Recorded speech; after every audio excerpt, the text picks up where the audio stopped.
मतलब मैं कटो साहब आपसे समझना चाहूंगा, मतलब आप एक बार फिर युद्ध शुरू होने की संभावना नहीं देखते, ब्लॉकेज के माध्यम से ही ईरान को झुका लिया जाएगा, क्या आपकी समझ ये मानती है, या एक बार फिर बम गिरेंगे, तक गोला प्रेसिडेंट ट्रंप, बारूद का इस्तेमाल होगा, दुनिया में एक बार फिर आशंका के बादल मंडराने लगे? आपकी समझ क्या बोलती है? देखिए मेरे मेरे अपने सोच विचार से जो प्रेसिडेंट ट्रंप करेगा कल, इसका तो मुझे लगता है प्रेसिडेंट ट्रंप को भी मालूम नहीं है। ये तो सच्ची, लेकिन अगर आप स्ट्रेटजी के तौर पर चले तो मेरा मेरा मतलब ये है कि इस युद्ध को फिर से बॉम्ब करने से अमेरिका को क्या फायदा होगा। वो चलो मिसाइल फेंक दी 20 40 50 60 1000 2000, हालत नहीं बदलेगी जमीन की।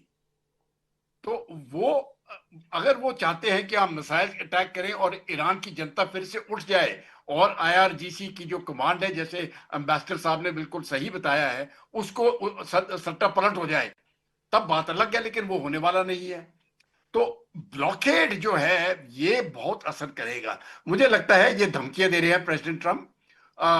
तेल की कीमत बढ़ गई है, $126 चली गई। खुशखबरी ये है कि अब नीचे भी गिर के 110 तक चली गई है।